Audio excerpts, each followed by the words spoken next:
திருவாக்கும் செய்கர்மம் கைகூட்டும் செஞ்சொல் பெருவாக்கும் பீடும் பெருக்கும் உருவாக்கும் ஆதலால் வானோரு மானை முகத்தானை காதலால் குப்புவர்தம் கை வாளினான் வேலினான் தின்வரை எடுத்த தின் தோழினான் நெடுமுடி தொலையவே உன்றிய காலினான் காணப்பேர் தலையினால் வணங்குவார் நாளும் நாள் உயர்வதோர் நன்மையை பெறுவரே.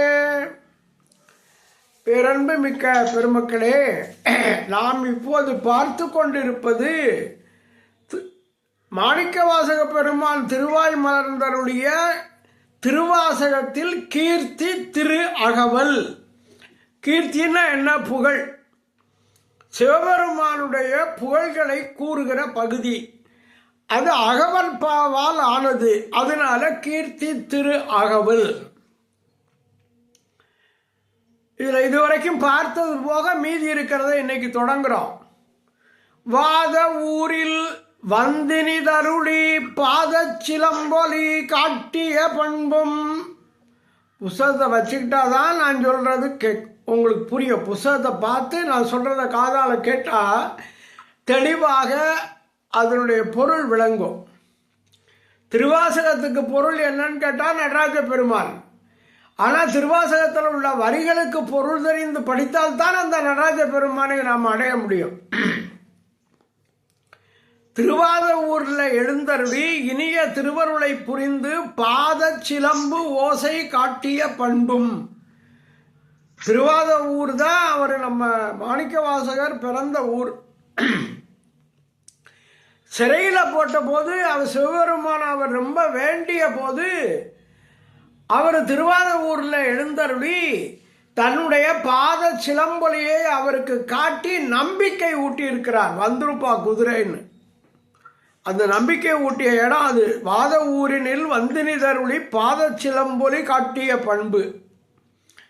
திருவார் பெருந்துரை செல்வனாகி கருவார் ஜோதியில் கறந்த கள்ளமும். திருநிறைந்த பெருந்துறை திருப்பெருந்துறையில் ஒரு குருநாதனாக எழுந்தருளி மாணிக்கவாசகருக்கெல்லாம் அருள் செய்த பிறகு கடைசியில் ஒரு தீப்பிழம்பை உருவாக்கி அடியார்களோடு அதற்குள்ள மறைந்தார். அதைத்தான் இங்கே திருவார் பெருந்துரை செல்வனாகி கருவார் ஜோதியில். எல்லா ஜோதிகளுக்கும் கருவாக இருக்கிற ஜோதி அவர் தான். அவர் உண்டாக்கிய ஜோதியில அவர் கலக்கிறார்.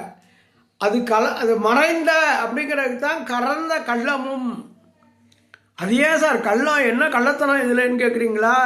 மாணிக்கவாசர் அழுன்னு அழுதாருல, திரும்ப எனக்கு அந்த குருநாதருடைய வடிவத்தை காட்டுன்னு காட்டவே இல்லையே. அது ஒரு கள்ளம். இந்த ஊரில் காட்டலை, அப்புறம் வேற ஒரு ஊரில் காட்டினார், திருக்கழுக்குன்றத்தில் போய்.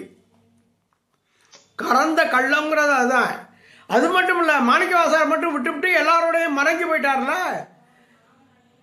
அப்போ மறைஞ்சது ஒரு கள்ளத்தனம் தானே. அதான் ஞானசம்பந்தரே பாடுவார், இவர் கள்வன். அதனால அப்படிப்பட்ட கள்ளர். இந்த கள்ளர்கள்லாம் இருட்டுக்குள்ள மறைவார்கள், சிவபெருமான் ஜோதியில மறைந்தார். அவ்வளவுதான் வித்தியாசம். அதுக்கப்புறம் பூவல மதனில் பொலிந்தினிதருளி பாவநாசமாக்கிய பரிசும். பூவலம்ங்கிறது இந்த பூவலயம் அப்படிங்கிறதுல மாறி வந்திருக்கும் போல இருக்கு. பூவலயம்னா பூமி. இந்த பூமண்டலத்தில் பொலிந்து இனித அருளி தன்னுடைய அன்பர்கள் அடியார்களுடைய பாவங்கள் அனைத்தையும் நாசமாக்குகிறவன். அதனால என்ன சொல்லியிருக்காரு? பூவல மதனில் பொலிந்து இனிது அருளி. பொலிந்துனா அழகாக, இனிது இனிமையாக அருளி பாவ நாசமாக்கிய பரிசும். அவர்களுடைய வினைகளை எல்லாம் நாசமாக்கிய பரிசும். அப்புறம் தண்ணீர் பந்தல் ஜெயம் பெற வைத்து. ஜெயம்னா வெற்றி, வெற்றி உண்டாகுமாறு தண்ணீர் பந்தல் வச்சார். நன்னீர் சேவகன் ஆகிய நன்மையும். நல்ல நீர்மை உடைய வீரன் ஆகிய தன்மை. சேவகன்னா வீரன், சேவகன் ஆகிய நன்மையும் அப்படின்னு சொல்றார். ஒரு பாண்டிய மன்னன் சிவபெருமானிடத்தில் பேரன்பு கொண்டிருந்தான். சோழ மன்னன் தன்னுடைய மகளை இந்த பாண்டிய மன்னனுக்கு மனம் செய்து கொடுக்க விரும்பினான். சொல்லி அனுப்பிச்சான். எல்லாம் பாண்டிய மன்னனும் ஒத்துக்கிட்டான். அப்போ என்னாச்சு, பாண்டிய ராஜாவுக்கு ஒரு தம்பி இருந்தான். அவனுக்கு அந்த பொண்ணை கட்டிக்கணும்னு ஆசை வந்துருச்சு. அந்த ஆள் என்ன பண்ணா, ஒரு படை எடுத்துக்கிட்டு நேராக சோழராஜாட்ட போய், ஐயா நீ உன் பொண்ணை எனக்கு தான், இல்லைன்னா சண்டைக்கு வா அப்படின்னு வம்பிழுத்தான். சோழராஜா பார்த்தான், என்ன இருந்தாலும் பாண்டியனுக்கு தானே கொடுக்குறதா இருந்தால் பாண்டியனுக்கு கொடுத்தா என்ன, அவன் தம்பிக்கு கொடுத்தா என்னன்னு கல்யாணத்தை பண்ணி கொடுத்துட்டான். இப்போ இவன் மாப்பிள்ளைய அங்கே வீட்டோட மருமகனாக இருந்துக்கிட்டு அந்த சோழராஜா எங்கே சண்டைக்கு போனாலும் கூடவே போய் நல்லா உதவி பண்ணி வெற்றிகளை உண்டாக்கி கொண்டிருந்தான். என்னடா இப்படி நம்ம ஒரு ஆரிய அரசனை சோழ மன்னனோட போய், சோழ மன்னன் தன்னுடைய மருமகனோட போய் வெற்றி கொண்டான். இப்போ என்ன ஆயிடுச்சு, இந்த தம்பிக்கு ஒரு விபரீத ஆசை. நம்ம தான் இப்போ நிறைய போரில் வெற்றி அடைகிறோமே, நேராக போய் அண்ணனோட சண்டை போட்டு பாண்டிய நாட்டையும் நம்மளே பிடிச்சிக்கிட்டா என்ன அப்படின்னு தோணிடுச்சு. பாண்டிய மன்னனை நோக்கி சோழராஜாவோட படையோடு சேர்ந்து மொத்தமாக இங்கே வர்றேன்.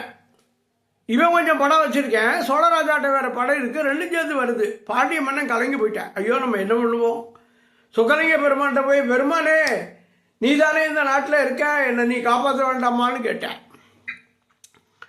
அப்போ நீ ஒன்றும் கவலைப்படாதப்பா, நீ பாட்டு போகிற நடத்து, என்ன வேணுமோ நான் பார்த்துக்கிறேன் அப்படின்னு அவர் சிவபெருமான் சொல்லிட்டார். போகிற நல்ல உக்கரமாக நடந்துக்கிட்டு இருந்துச்சு. திடீர்னு ஒரு குதிரையில் ஒரு வேட்டைக்காரன் ஓடியாந்தான். இல்லை அது வேற கதை, அது நான் இங்கே கொண்டாண்டேன். இப்போ என்ன ஆச்சுன்னா, அந்த காலம் கோடை காலம், இப்போ இருக்க மாதிரி மழை காலம் இல்லை. அந்த கோடை காலத்தில் தண்ணி வேணும், தண்ணி குடிக்காமல் போர் செய்ய முடியாது. அங்கே தண்ணிக்கு பஞ்சம் வந்துருச்சு, நாவறட்சி. சோழ மன்னர்கள் சோழ படைகள் தவிக்கின்றன. பாண்டியர் படை என்ன ஆச்சுன்னு கேட்டால், அங்கே ஒரு ஆள் வந்தார், ஒரு தண்ணீர் பந்தல் வச்சார், நல்ல சுவையான நீர் கொடுத்தாரு. சுவையான நீர்னால் நம்ம ஊரில் பானகம் கிடைப்பாங்கல்ல, வெல்லம் ஏலக்காய் எல்லாம் போட்டு பானகம் கிடைப்பாங்க, ரொம்ப நல்லா இருக்கும். தேர் ஓடுற போதெல்லாம் கொடுப்பாங்க. அந்த அந்த சுவையான நீரை உண்டாக்கி, தண்ணீர் பந்தல்லாம் பொதுவாக பானகம் மோர் நீர் எல்லாமே இருக்கும், நீர் மோர் எல்லாமே இருக்கும். அந்த தண்ணி பந்தலை வச்சு இந்த பாண்டிய படை வீரர்களுக்கெல்லாம் கொடுத்துக்கிட்டு இருந்தார் அந்த ஆள். நல்லா சந்தோஷமாக சாப்பிட்டு நல்லா வலுவாக போய் சண்டை போட்டு ஜெயிச்சிட்டாங்க. இந்த சோழராஜாவை அரெஸ்ட் பண்ணி கைது பண்ணி கூட்டிகிட்டு வந்தாங்க. வர்றபோது இந்த தண்ணிப்பந்தலை பார்த்தா தண்ணிப்பந்தலை காணும், தண்ணிப்பந்தல் வச்சிருந்தவனையும் காணும். அப்பதான் தெரியுது தண்ணீர் பந்தல் வைத்தவன் சிவபெருமான். அப்ப தண்ணிப்பந்தலை எப்படி வச்சாரு, எதுக்காக வச்சிருக்காரு? பாண்டிய மன்னன் ஜெயம் பெற வச்சாரு. தண்ணீர் பந்தல் ஜெயம் பெற வைத்து நன்னீர் சேவகன் ஆகிய நன்மையும். இந்த இடத்துல அது வருது இந்த கதை. அப்புறம் விருந்தினராகி வெண்காடதனில் குறுந்தின் கீழ் அன்றிருந்த கொள்கையும். நாகை மாவட்டத்தில் திருவெண்காடுன்னு ஒரு தலம் இருக்கு. அந்த திருவெண்காடுங்கிற கோயில் புத பகவானுக்கு உரிய கோயில் அப்படின்னு சொல்றாங்க. நீங்க கேள்விப்பட்டிருப்பீங்க, ராகு கேதுக்களுக்கு உரிய கோயில், சந்திரனுக்கு உரிய கோயில், சூரியனுக்கு உரிய கோயில்னு தமிழ்நாட்டில் உண்டு. அது மாதிரி இது புதனுக்கு உரிய கோயில் வெண்காடு. அந்த திருவெண்காடு ஞானசம்பந்தருடைய பாடல் பெற்ற தலம். பேயடையா பிரிவி எய்தும் பிள்ளையினோடு உள்ள நினைவு ஆயினவே வரம்பெறுவர் ஐயுற வேண்டா ஒன்றும் வேய் அனதோள் உமை வங்கன் வெண்காட்டு முக்குள நீர் தோய் வினையார் அவர் தம்மை தோயாவாம் தீவினையே. ஞானசம்பந்தர் பாட்டு. அங்க முக்குளத்தில் நீராடினால் அவர்களுக்கு வினைகள் தோய மாட்டா. என்ன வேடிக்கைன்னா, நம்ம 14 சாஸ்திரத்தில் முதன்மையான சாஸ்திரம் சிவஞான போதம். அதை எழுதின மெய்கண்டார் அவங்க அப்பா அம்மா திருவான்காட்டில் வந்து இந்த முக்குளத்தில் நீராடி அங்கே இருக்கிற சாமியை கும்பிட்டதுனால வந்தவர். 3 வயசில் அவர் சிவஞான போதத்தை சொல்லிட்டார். அப்படின்னா கல்வி அறிவுள்ள நல்ல பிள்ளைகள் பிறக்க வேண்டுமானால் திருவெண்காட்டில் போய் வணங்க வேண்டும் அப்படிங்கிறது தமிழ்நாட்டில் உள்ள மரபு. இந்த ஊருக்கு விருந்தாளா வந்து ஒரு வீட்டில் உட்காந்து அதுக்கப்புறம் குருந்த மரத்தடியில் உட்காந்து உபதேசம் பண்ணாராம் சிவபெருமான். விருந்தினனாகி, விருந்தினன்னா வெளியூருக்கு வந்தால் அந்த காலத்தில் எல்லாம் ஹோட்டல்லாம் கிடையாது. யார் வந்தாலும் யார் வீட்டிலையாவது தான் சாப்பிட முடியும். அப்போ ஒவ்வொருத்தரும் கட்டாயம் விருந்து கொடுக்கணும். அதனால தான் வள்ளுவர் கூட விருந்தோம்பல்ங்கிற அதிகாரத்துக்கு ஒரு முக்கியத்துவம் கொடுத்து ரொம்ப நல்லா எழுதியிருப்பார். அப்போ அங்கே விருந்தினனாகி வெண்காடதனில் குருந்தின் கீழ் இருந்து, அங்கேயும் குருந்த மரத்தை பிடிச்சிட்டார் போல இருக்கு, குருந்தின் கீழ் இருந்து அன்று இருந்த கொள்கையும் அன்னைக்கு இருந்து உபதேசம் செய்த கோட்பாடும் அப்படின்னு அர்த்தம். அப்படி அங்கே பண்ணியிருக்கார். அதுக்கப்புறம் பட்டமங்கையில் பாங்கா இருந்தங்கு அஷ்டமாசித்திய அருளிய அதுவும் அப்படின்னு வருது. பட்டமங்கைங்கிறது எதுன்னு கேட்டிங்கன்னா, நம்ம திருப்பத்தூர்லேருந்து கண்டமாணிக்கம் போகிற வழியில் பட்டமங்கலம்னு ஒரு செட்டியோட்டு ஊர் இருக்கு. அதுதான் பட்டமங்கை.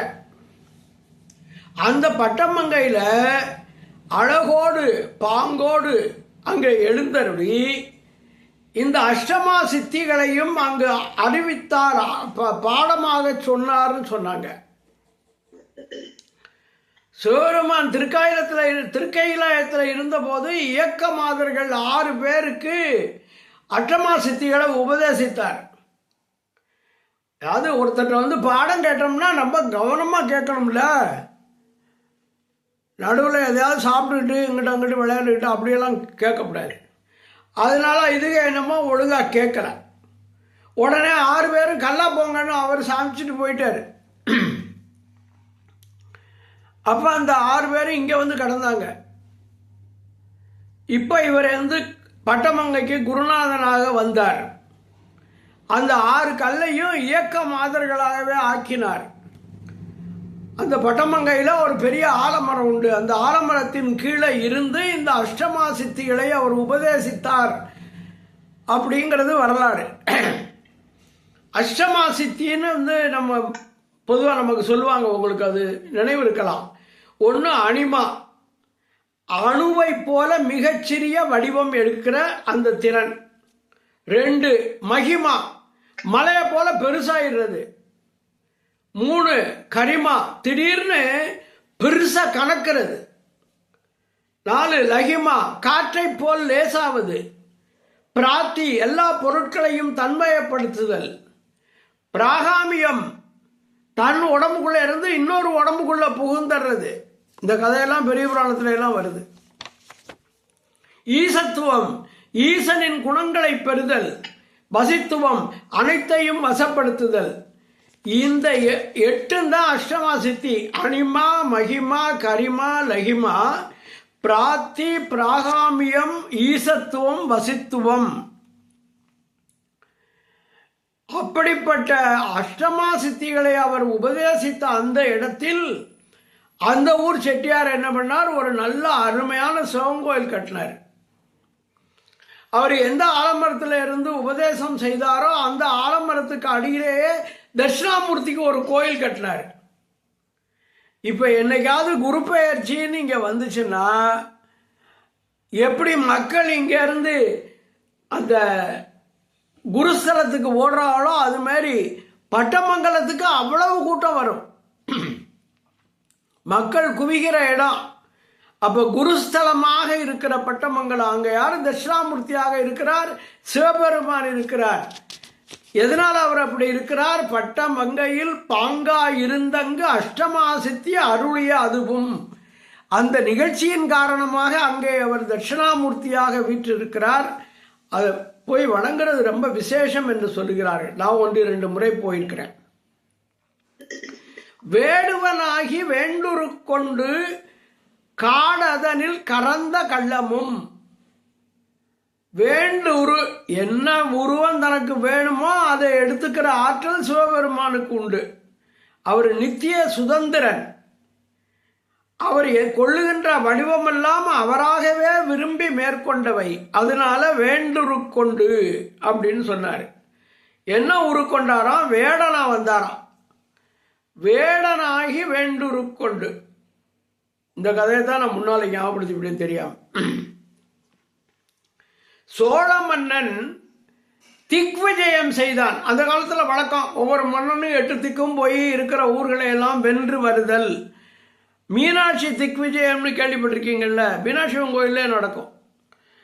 அப்போ சோழ மன்னன் திக்விஜயம் செய்த காலத்தில் பாண்டிய நாட்டின் மீது படையெடுக்க வந்தான். பாண்டியனுக்கு படை வலிமை குறைச்சி. எப்போவுமே இந்த பாண்டிய ராஜாக்களுக்கெல்லாம் படை வலிமை, குதிரை படை எல்லாம் குறைச்சி தான் இருக்கு போல இருக்கு. படை வலிமை அவருக்கு குறைச்சலா இருக்கு. இவர் படையிற்கு வராரு, நான் என்ன பண்ணுவேன்னு சொல்லி சொக்கலிங்க பெருமானை போய், கடவுளே நான் என்ன செய்யட்டும்னு கேட்டேன். நீ ஒன்றும் கவலைப்படாத, நீ இருக்கிற படையோட போய் சண்டை போடு, நம்ம பார்த்துக்குவோம் அப்படின்னு அவர் சிவபெருமான் ஆறுதல் சொல்லிட்டார். சரின்னு சிவபெருமானை வேண்டிக் கொண்டு சோழனின் பெரும் படையை எதிர்த்தான். சண்டை நடந்துகிட்டு இருக்கு. அப்பதான் இந்த சிவபெருமான் வேடனாக உருக்கொண்டு குதிரை மேலே ஏறி வேகமா பாண்டியன் படையை பின்னுக்கு தள்ளி அவர் முன்னால போய் சோழனோட சண்டை போட்டார்.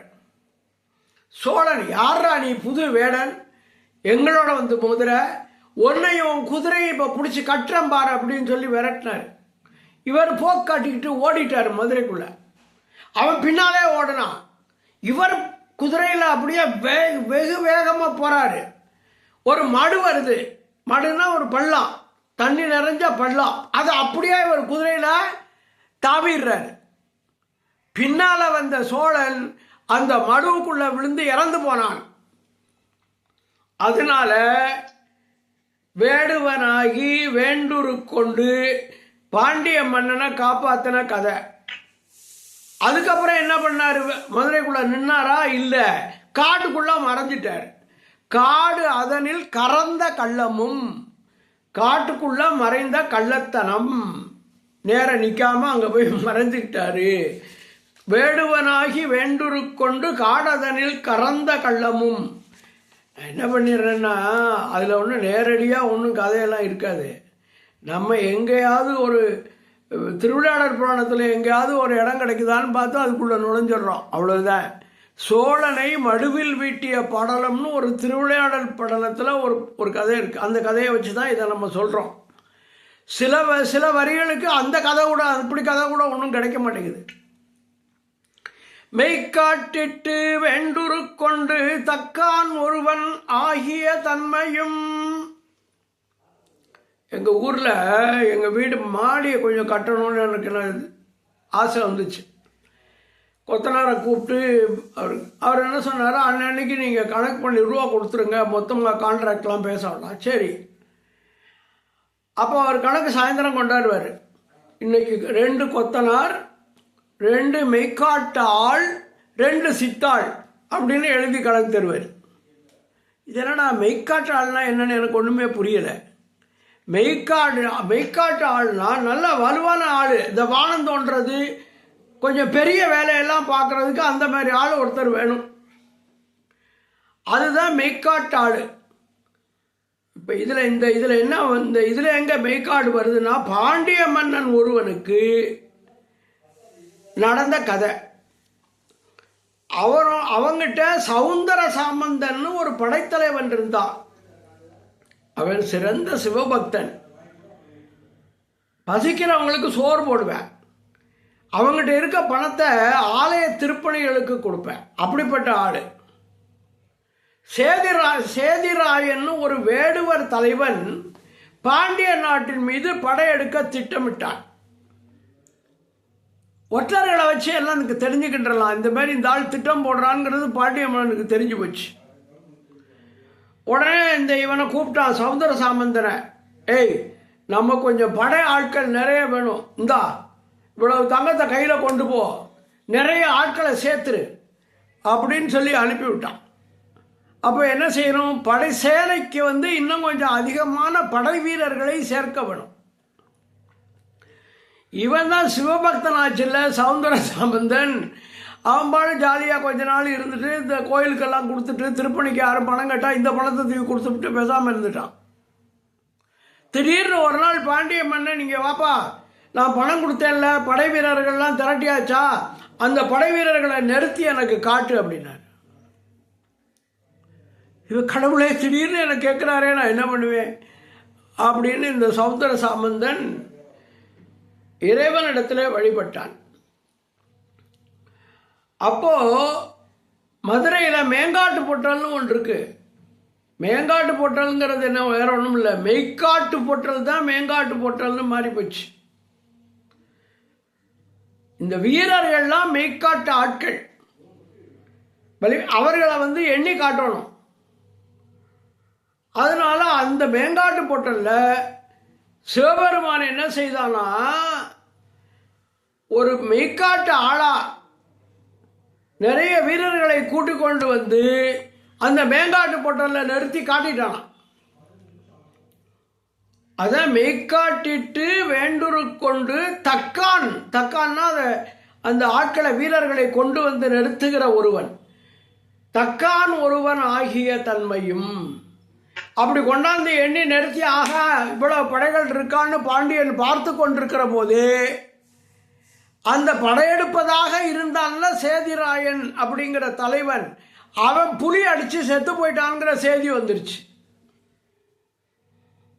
அப்போ புலியையும் சிவபெருமான் தான் அனுப்பிச்சிருப்பார் போல.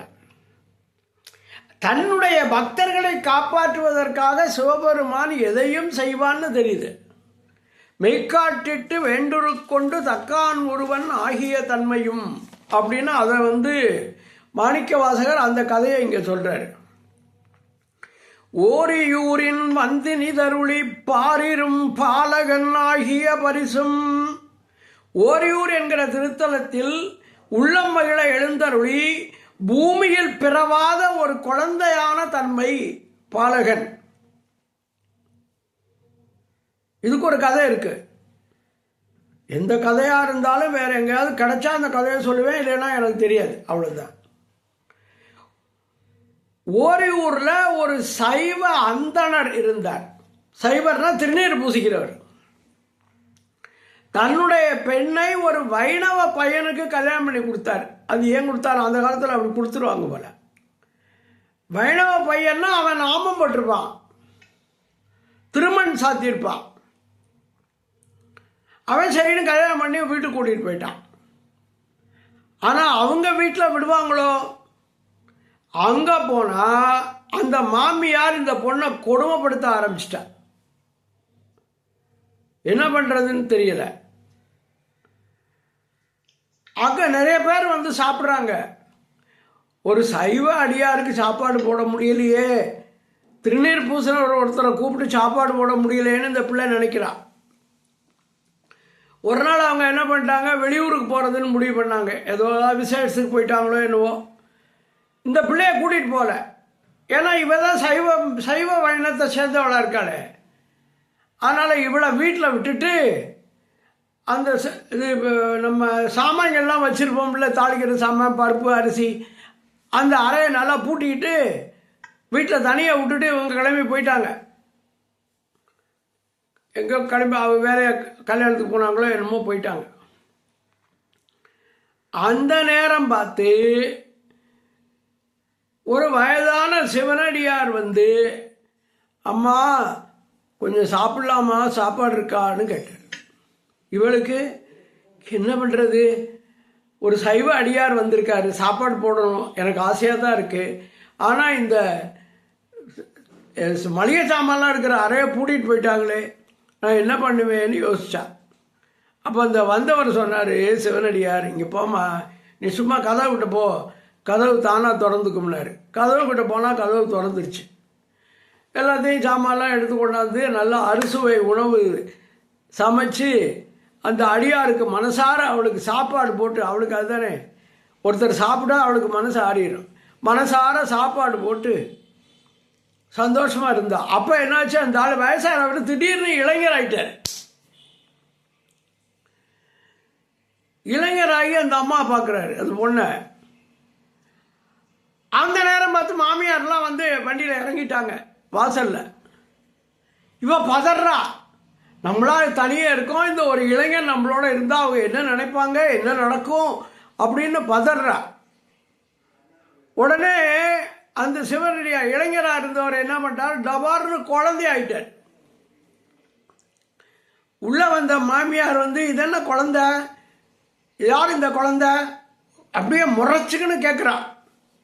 இல்லை, ஒரு பொண்ணு வந்தா இந்த குழந்தைய கொஞ்சம் நேரம் வச்சுக்கண்டே எங்கிட்ட விட்டுட்டா, அவமாடு போயிட்டா, இந்த குழந்தைய நான் வச்சுருக்கேன் அப்படின்னு சொல்லியிருக்கா.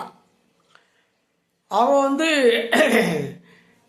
நீ குழந்தையோட வெளியில் போ, இந்த குழந்தைய எப்படி வந்துச்சுன்னு எங்களுக்கு தெரியாது, நீ எப்படி உள்ளே விட்ட, வெளியில் போன்னு சொல்லி இவளை குழந்தையோட தூக்கி வெளியில் விரட்டிட்டான். அப்போ குழந்தையாக இருந்தது யாரு? சிவபெருமான். தன்னுடைய உருவத்தை காட்டினார், வடிவத்தை காட்டினார். ரிஷப வாகனத்தில் உட்கார்ந்தார். இந்த பொண்ணையும் கூட்டிக்கிட்டு அவர் பாடு கைலாயத்துக்கு போயிட்டார். இந்த பொண்ணுக்கு ஒரு நல்ல வாழ்வு, இறைவனோடு இருக்கிற அந்த ஒரு நல்ல சூழல் வாய்த்தது அப்படின்னு ஒரு கதை. இந்த மண்டோதரிக்கு குழந்தையா வந்த கதை ஒன்று உண்டு. ஆனால் அது வந்து ஒரு ஏதாவது ஒரு இதோட நிறுத்திக்கோ. இது வந்து விருத்த குமார பாலரான படலம் அப்படின்னு திருவிளையாடல் புராணத்தில் வருகிற கதை. மாமியார் கொடுமை அந்த காலத்தில் இருந்திருக்குங்கிறதுக்கு இந்த கதை ஒரு சான்று. பிடிக்கலைன்னா அப்படி பண்ணுவாங்க. அடுத்தது, பாண்டூர் தன்னில் ஈண்ட இருந்தும், நான் இப்போ சொன்ன கதை எந்த அதுக்கு, ஓரியூரில் உகந்தினித அருளி பாரிரும் பாலகனாகிய பரிசும் அப்படிங்கிற அந்த 2 லைனுக்கு தான் நான் இப்போ இந்த கதை சொன்னேன். அடுத்தது, பாண்டூர் தன்னில் ஈண்ட இருந்தும், இதுக்கு இந்த கதையெல்லாம் என்னன்னே தெரியல. பாண்டூருங்கிறது அடியவர்கள் பெருந்திரளாக வந்து தன்னை வழிபட இருந்தும் அப்படின்னு வச்சுக்கலாம். ஈண்டன்னா நெருங்கி இருக்கன்னு அர்த்தம். திருவாசகமணி KM பாலசுப்ரமணியன் ஒருத்தர் இருந்தார், ரொம்ப திருவாசகத்தில் அத்தாரிட்டி. அவர் சொன்னார், நான் நினைக்கிறேன் பாண்டூருங்கிறது பாண்டிய நாட்டில் உள்ள ஊர், ஆனால் எந்த மாவட்டத்தில் இருக்குன்னு தெரியலைங்கிறார். எப்படியோ அதுக்கு வேற ஒன்றும் நமக்கு கதை இல்லை. அப்போ பாண்டூர் தன்னில் ஈண்ட இருந்தும் என்றால் பாண்டூர் என்கிற ஊரில் அடியவர்கள் பெருந்திரளாக சூழ்ந்திருந்து தன்னை வழிபட தான் இருந்தும் அப்படின்னு அர்த்தம். அதுக்கப்புறம், தேவூர் தென்பால் திகழ்தரு தீவில் கோவார் கோலம் கொண்ட கொள்கையும். தேவூருங்கிற ஊர் அது எங்கே இருக்குன்னா கீழ்வேளூருக்கு தெற்கே கொஞ்சம் தூரத்தில் இருக்கு. அந்த தேவூருக்கு தெற்க ஒரு தீவு இருந்திருக்கு.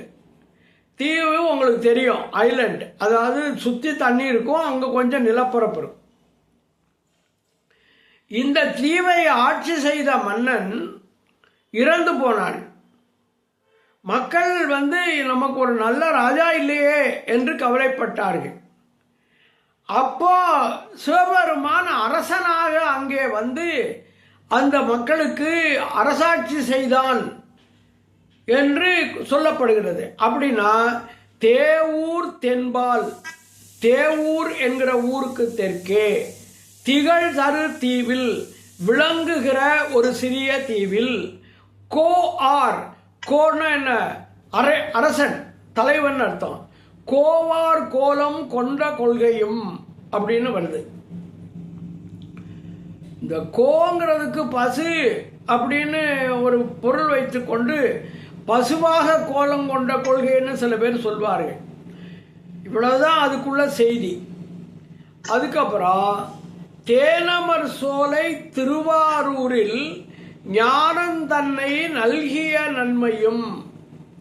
தேன் நிறைந்த சோலைகள் நிறைந்த திருவாரூரில் ஞானோபதேசம் செய்த நன்மை.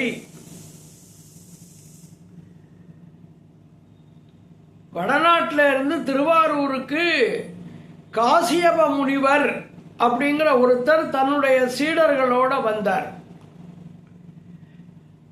திருவாரூரில் கமலாலயம் அப்படின்னு ஒரு பெரிய குளம் இருக்கு. அந்த குளத்தினுடைய கரையில் உட்கார்ந்து தவம் செய்தார். இறைவன் அவர் முன்னால தோன்றி உனக்கு என்ன வேணும்னு கேட்டார். எனக்கு ஞானத்தை தாங்கள் உபதேசிக்க வேண்டும்னு கேட்டாராம்.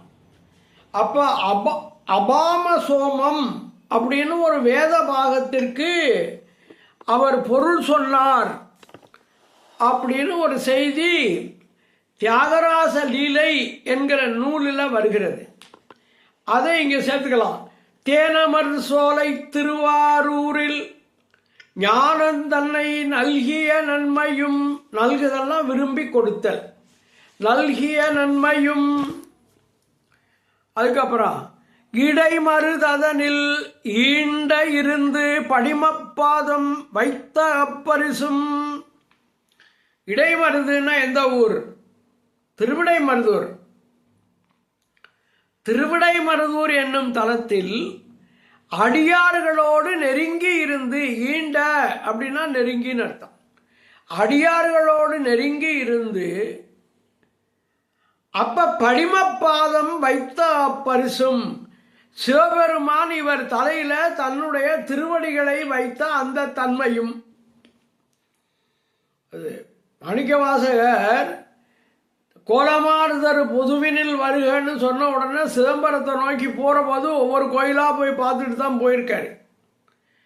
அப்படி போகிற போது திருவிடைமருதூருக்கு போயிருக்காரு. திருவிடைமருதூரில் கொஞ்ச நாள் இருந்திருக்காரு. அப்போ இறைவன் தன்னுடைய திருவடி மலர்களை அவருடைய தலையிலே சூட்டினான். இந்த மகாலிங்க பெருமான் திருவடி சூட்டுவார் என்பதை திரு ஏசரவுங்கிற பதிகத்தில் கூட அவர் குறிப்பிடுவார். மறுவினிய மலர்பாதம் மனத்தில் வளர்ந்து உள்ளுருக தெளிவு தெருவுதொரும் மிக அலறி சிவபெருமான் என்றேற்றி பருகியனின் பரங்கருணை தடங்களில் படிவாமாறு அருள் எனக்கு இங்கு இடைமருதே இடங்கொண்ட அம்மானே அப்படின்னு அந்த மறுவினிய மலர்பாதத்தை நினைத்து பாடிய பாட்டு 552வது பாட்டு திருவாசகத்தில். அப்ப இடைமருதனில் ஈண்ட இருந்தும் படிமப்பாதம் வைத்த அப்பரிசும் அப்படின்னு சொல்றாரு. திருவடி சூட்டிய படலம். அப்புறம் ஏகம்பத்தில் இயல்பாயிருந்து, அது என்ன இயல்பா இருக்குது? இயல்பா இருக்கிறதுனா தனியா இருக்குது, தனியாக ஆளாக உட்காந்துக்கிறது. இந்த அம்மாவை விட்டுட்டு தனியாக இருந்திருக்காரு. ஏகம்பத்தில் இயல்பாயிருந்து, அதுக்கப்புறம் பாகம் பெண்ணோடு ஆயின பரிசும், அதுக்கப்புறம் பெண்ணோடு சேர்ந்து கொண்ட பரிசு. பெண்ணோடு ஒரு கூறாக, பாகம்னா தன்னுடைய இடப்பாகத்தை பெண்ணுக்கு கொடுத்துன்னு அர்த்தம். திருக்கையாயத்தை இருக்கிற போது இந்த அம்மா என்ன பண்ணியிருக்கா, உமையம்மை விளையாட்டா கணவனுடைய 2 கண்ணையும் பொத்தியிருக்கா. சிவபெருமான் கண்ணை பொத்தலாமா? பொத்தின உடனே உலகமே இருண்டு போச்சு. அவர் கண் தானே சூரியனும் சந்திரனும், பொத்திட்டான். அப்போ எல்லாம் இருட்டாயிடுச்சு, மக்கள் கஷ்டப்பட்டார்கள். அப்போ சிவபெருமான் சொன்னார், நீ ஒரு பாவம் பண்ணிவிட்ட, கண்ணை மூடி, இந்த பாவம் தீர நீ காஞ்சிபுரத்துக்கு போய் கடுந்தவம் செய் அப்படின்னு அனுப்பிச்சிட்டார்.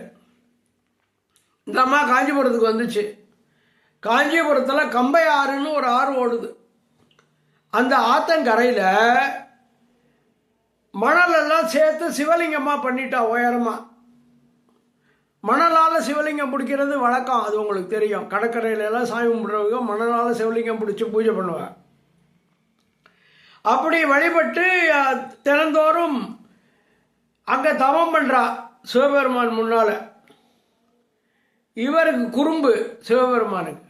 இந்த ஆற்றுல வெள்ளம் உண்டாக்கிவிட்டார். வெள்ளம் பெருகி வருது. அது வந்தால் இப்படியே உள்ள கரைக்கு வந்து என்ன செய்யும், இந்த சிவலிங்கத்தை கொண்டு போயிடும்.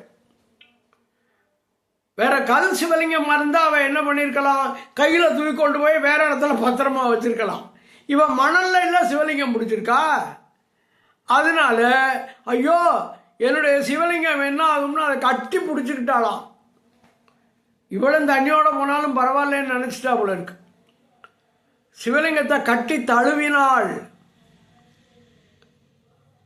அப்புறம்தான் அவர் சிவபெருமான் காட்சி கொடுத்து இவளை தன்னுடைய மனைவியாக ஒரு பாகத்திலே வைத்து கொண்டார். அப்படிங்கிறது காஞ்சிபுரத்தில் ஏகாம்பரேஸ்வரர் கோயிலில் உள்ள ஒரு கதை தலபுராணத்திலே இருக்கும். அப்படி கட்டி பிடிக்கிற போது உமையம்மையினுடைய முளை சுவடுகள் அவர் மேலே பட்டுருச்சான்.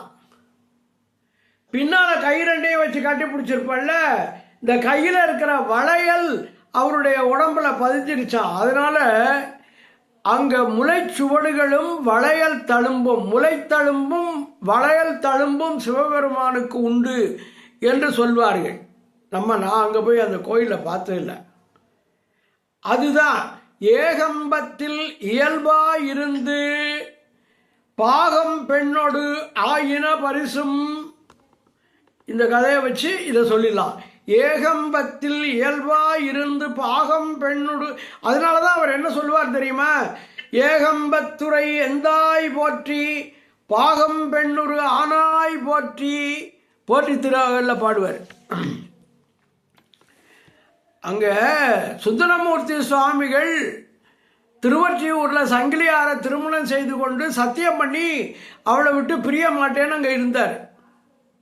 திடீர்னு திருவாரூர் உற்சவங்கள்லாம் ஞாபகம் வந்து திருவாரூருக்கு போகணும்னு திருவொற்றியூரை விட்டு வெளியில் கால் எடுத்து வச்சாரு. கண்ணு போச்சு. அந்த சத்தியம் பண்ணால் அதை காப்பாற்றணும்ல, சத்தியத்தை மீறினோன்னா கண்ணு ரெண்டு போச்சு.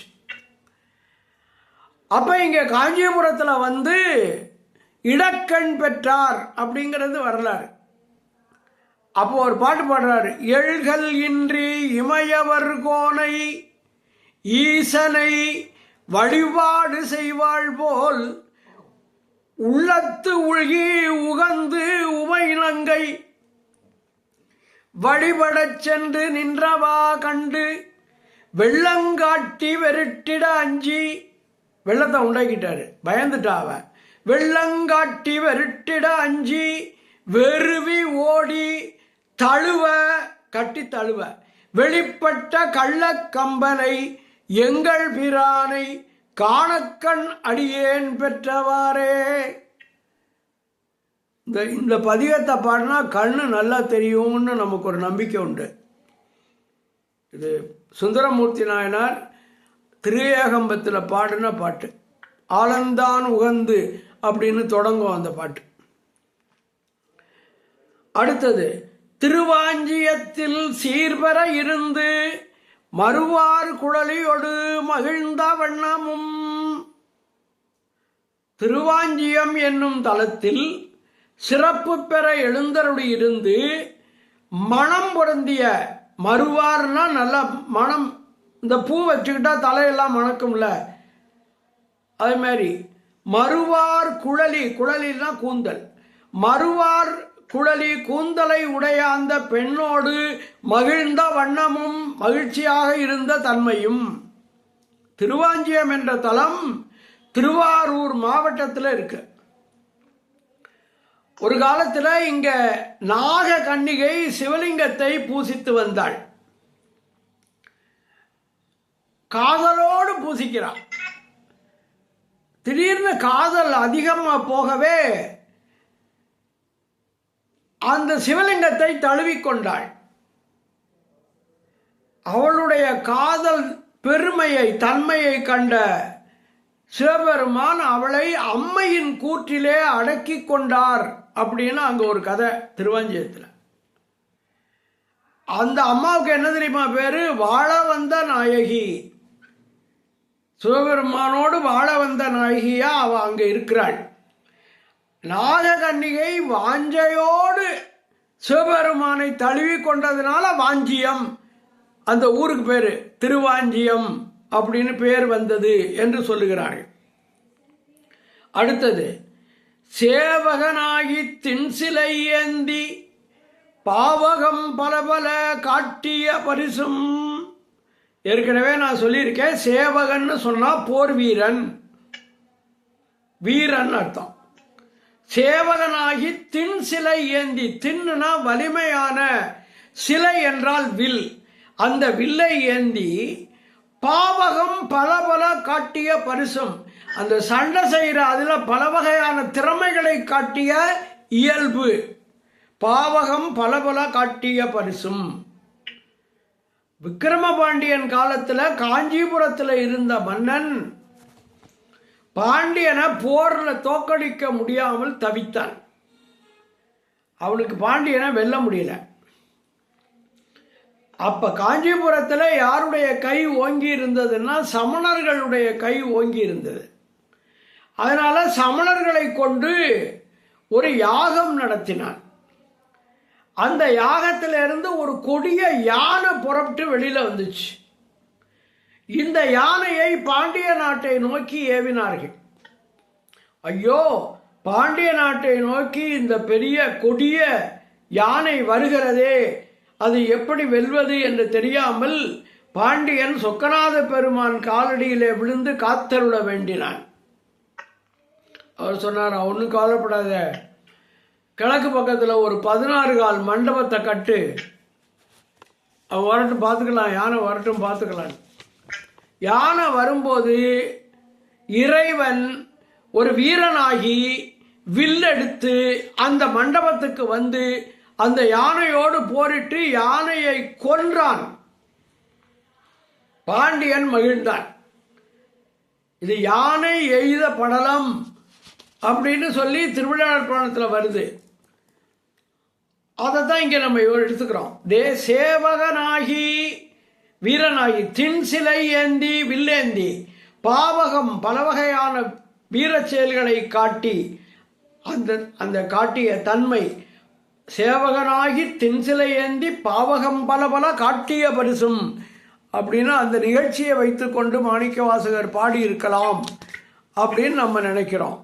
மாணிக்கவாசகர் காலம் ரொம்ப 3ஆம் நூற்றாண்டுன்னு சொல்லுகிறார்கள்.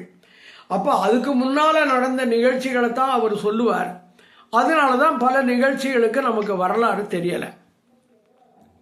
கடம்பூர் தன்னில் இடம்பெற இருந்தும், திருக்கடம்பூர் என்ற தலத்தில் தான் இருந்த இடத்தை தனக்கே பெற இருந்தும், இடம்பெற ஜோதி மின்னம்மை சமேத அமிர்த கடேசராக அருள்பாலிக்கும் இந்த தலத்தில் இந்திரன் வந்து வழிபட்டான்.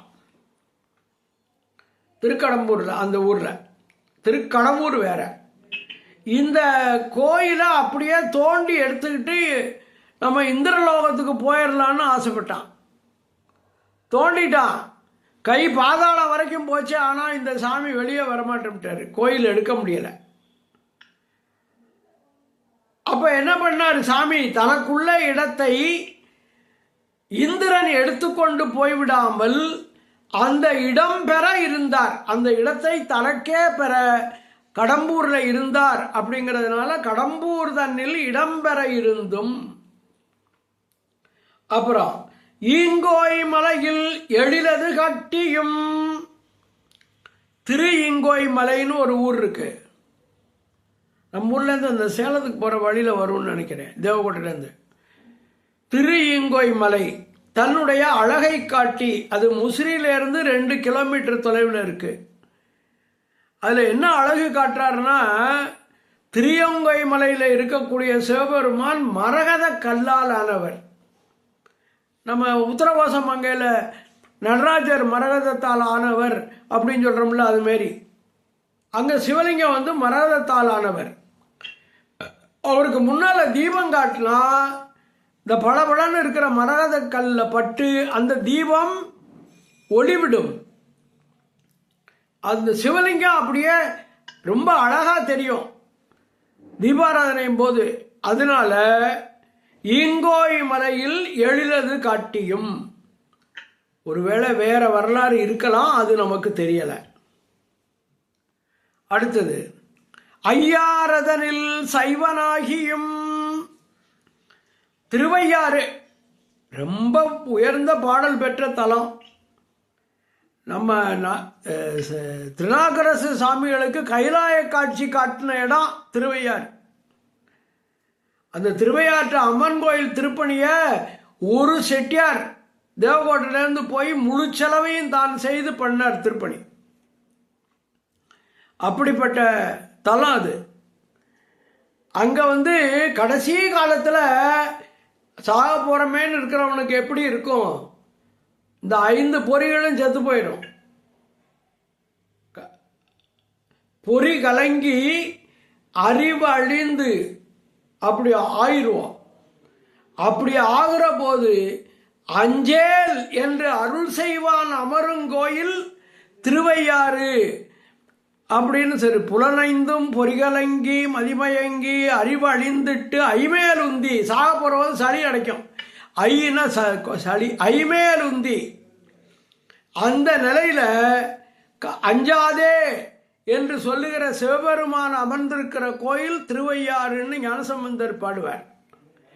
அங்கே ஆதிசைவனான கதைன்னு ஒன்று வருது.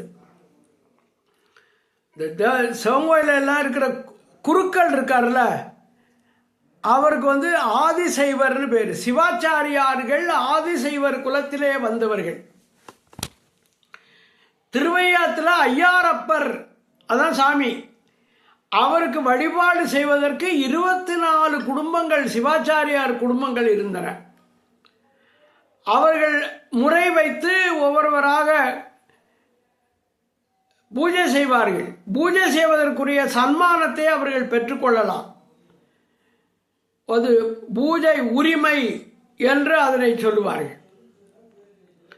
அப்படி இருக்கிற போது ஒரு ஆதிசைவர் என்ன பண்ணாரு, இங்கே பாரு, எனக்கு உள்ள உரிமையையும் என்னுடைய பொருட்களையும் நான் உங்ககிட்ட கொடுத்துட்டு நான் காசி வரைக்கும் போயிட்டு வரேன்னு காசி போயிட்டேன். காசிக்கு போனவங்க 1 வருஷம் 2 வருஷத்தில் அந்த காலத்தில் வந்துடுவாங்க. இவர் வரல. உடனே மிச்சம் இருக்கிற சிவாச்சாரியார்கள்லாம் என்ன பண்ணாங்க, சரி இந்த ஆள் இனி வரமாட்டார், என்னன்னு தெரியல, அங்கே இறந்து போனாலும் தெரியாதுல்ல, காசியில் தெரியல, அதனால் அவருக்கு ஒன்றும் இனிமேல் கொடுக்க வேணாம், நம்ம மற்றவங்க இந்த உரிமைகளை எடுத்துக்கொள்வோம்னு எடுத்துக்கொண்டார்.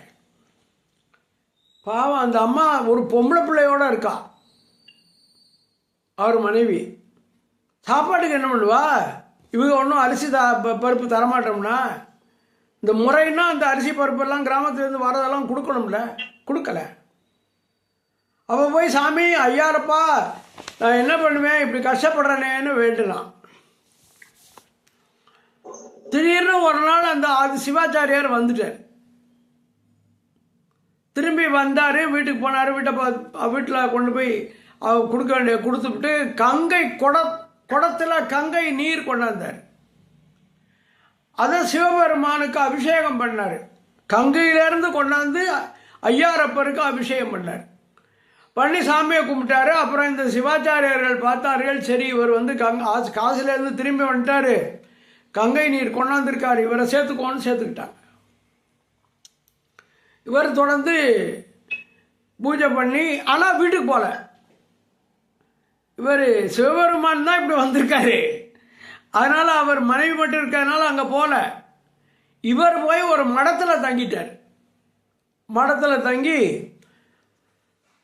வேலையை பார்த்துக்கிட்டு இருக்காரு. அப்போ என்னாச்சு, இந்த போன சிவாச்சாரியார் அவரை திரும்பி வந்துருச்சார். சிவாச்சாரியார் திரும்பி வந்தோடனே இவர் கொஞ்சம் வம்பு பண்ணி பார்க்குறாரு. அவர் வந்தோடனே நான் தான் இங்கே உள்ள ஆளுங்கிறார். இல்லை நான் தான் அந்த ஆளுங்கிறார். அவர் எனக்கு நான் ஓலையெல்லாம் எழுதி கொடுத்துருக்காங்க, எம்பிட்டு ஓலையை பாருன்னு காட்டுறாரு. அதே மாதிரி ஓலையை இவரும் காட்டுறாரு. கொஞ்ச நேரம் வம்பு பண்ணுவார் போல இருக்கு சிவபெருமான் திருவிளையாடல்.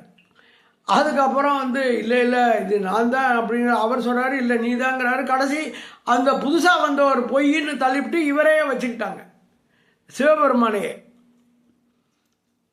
அதுக்கப்புறம் சிவபெருமான் சரி போ என்று தன்னுடைய உருவத்தை காட்டி அந்த சிவாச்சாரியாருக்கு உரிய பங்கு கிடைக்கிற மாதிரி பண்ணிட்டு போயிட்டார் அப்படிங்கிறது கதை.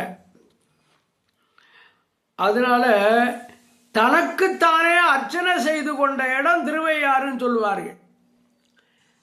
அவர் சிவாச்சாரியாரை அதே பெருமானுக்கு தானே அர்ச்சனை பண்ணியிருப்பார்.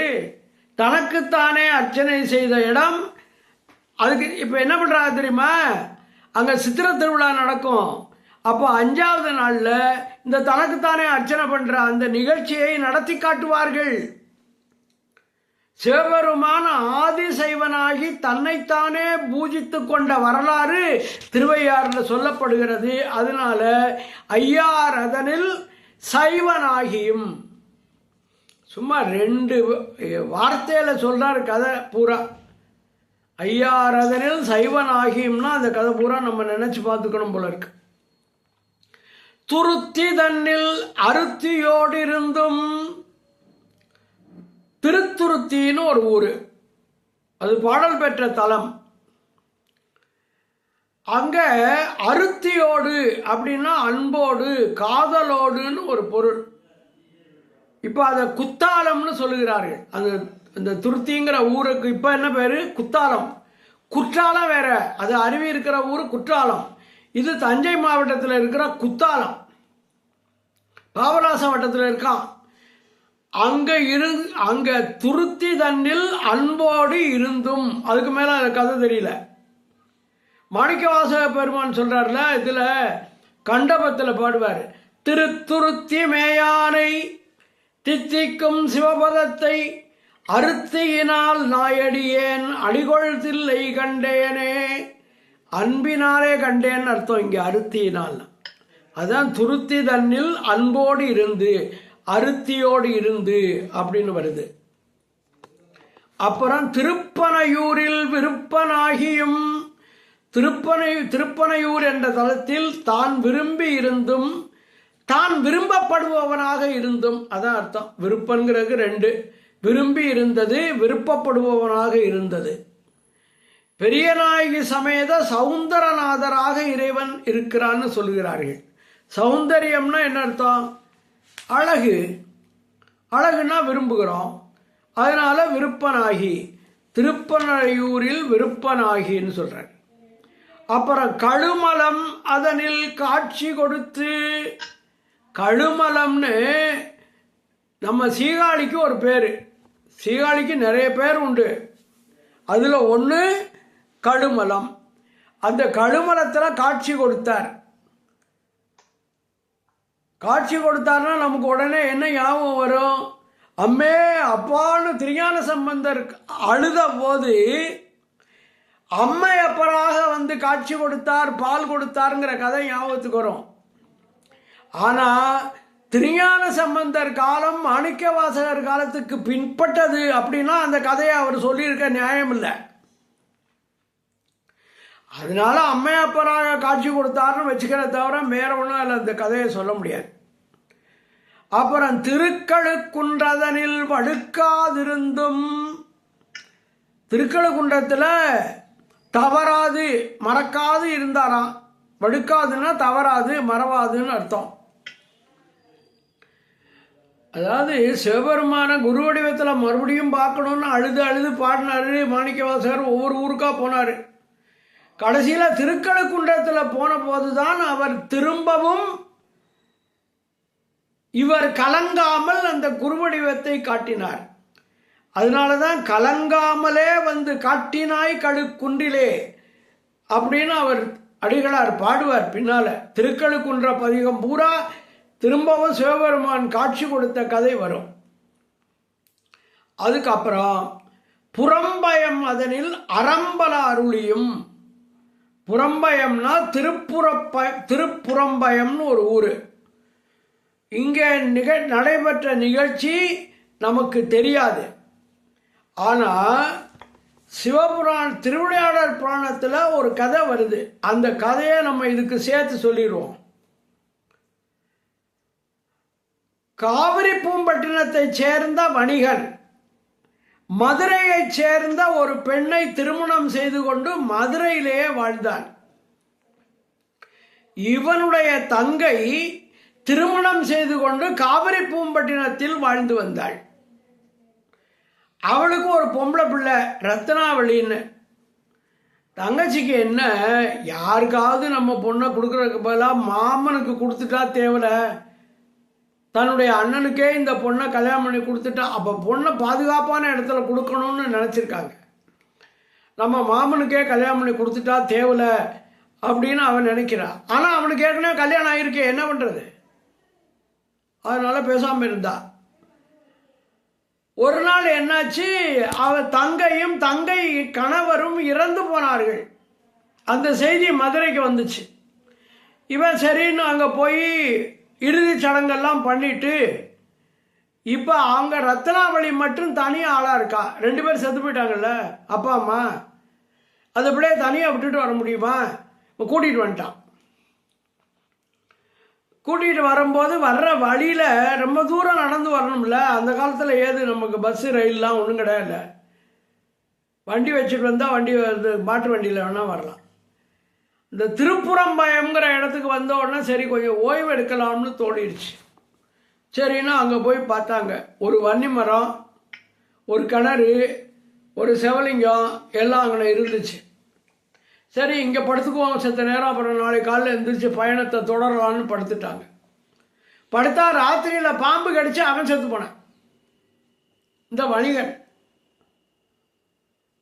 ஓன்னு அழுகுது இந்த பிள்ளை, தங்கச்சி மக ரத்னாவளி. அப்போ ஞானசம்பந்த பெருமான் அந்த வழியில் வந்தவர் இந்த பிள்ளையினுடைய ஓலத்தை கேட்டு இறைவனை வணங்கி அந்த பிள்ளைக்கு உயிர் உண்டாக்கி விட்டார். அவனுக்கு உண்டாக்கி விட்டு சொன்னாரா, நீங்கள் ஒன்று செய்யுங்க, இப்படியே போகாதிய, பேசாமல் இந்த சிவலிங்கத்துக்கு முன்னால் கல்யாணத்தை பண்ணிட்டு கூட்டிகிட்டு போடான்ட்டார். சரின்னு அவன் கல்யாணம் பண்ணிட்டேன், கூட்டிகிட்டு அங்கே போயிட்டேன் ஊருக்கு. ஊருக்கு போனால் பழைய பொண்டாட்டி விடுவாளா? சண்டை, தகராறு, பஞ்சாயத்து. இல்லை நான் இவளை கல்யாணம் பண்ணிக்கிட்டு தான் வந்தேன் அப்படின்னு சொல்கிறேன். அதுக்கு யார் சாட்சி? கல்யாணம் பண்ணதுக்கு யார் சாட்சி சொல்ல வருவார்? சபையில் சிவலிங்க பெருமான் நேரே சாட்சி சொல்லி என் முன்னாலே தான் திருமணம் நடந்தது என்று சாட்சி சொன்னார் என்பது கதை. திருவிழாடல் புராணத்தில் ஒரு வரியில் கண்ணதாசன் அதை ஒரு இடத்துல சொல்லி காமிச்சிருப்பார். சிவலிங்கம் சாட்சி சொன்ன கதையும் பொய்யோ அப்படின்னு பாடுற மாதிரி வரும். அந்த சாட்சி சொன்ன கதை இங்கே நடந்திருக்கு. அதனால அப்படி தவறு நிகழாமல் அறத்தில் செய்வதற்கு துணையாக இருந்தவன் சிவபெருமான்கிறதுனால புறம்பயம் அதனில் அறம்பல அருளியும் என்று வருவதனால இந்த கதை அதற்குரியது என்று நான் கொள்கிறேன். இது இதுக்கு ஆதாரமே வேற எதையும் சொல்ல முடியாது. திருவிழாடல் புராணத்தில் எங்கேயாவது ஒரு இடத்துல வருகிற கதையை மாணிக்க வாசகருடைய அந்த வரிக்கு பொருத்தமாக இருக்குமானால் அதை சொல்லுவது அப்படிங்கிற பழக்கத்தை நான் இப்போது மேற்கொண்டிருக்கிறேன். அவ்வளோதான். ரொம்ப நான் ஃபிசிக்ஸ் தான் படிச்சிருந்தேன், தமிழ்லாம் படிக்கலை. இப்போ கொஞ்சம் கொஞ்சம் இந்த திருவாசகத்தில் ஈடுபாடு வந்ததுனால படித்து சொல்கிறேன். பெரியவர்கள் ஏதாவது சொன்னால் அதை நாம் கேட்டுக்கொள்ள வேண்டும். இப்போ இவ்வளவு நேரம் கீர்த்தி திரு அகவல் என்கிற பகுதியில் இருந்த அந்த வாக்கியங்களுக்கு நான் பொருள் சொல்வதை அமைதியாக இருந்து கேட்ட, விருப்பத்தோடு இருந்து கேட்ட உங்களுக்கு என்னுடைய நன்றியை கூறி விடைபெறுகிறேன். நன்றி, வணக்கம்.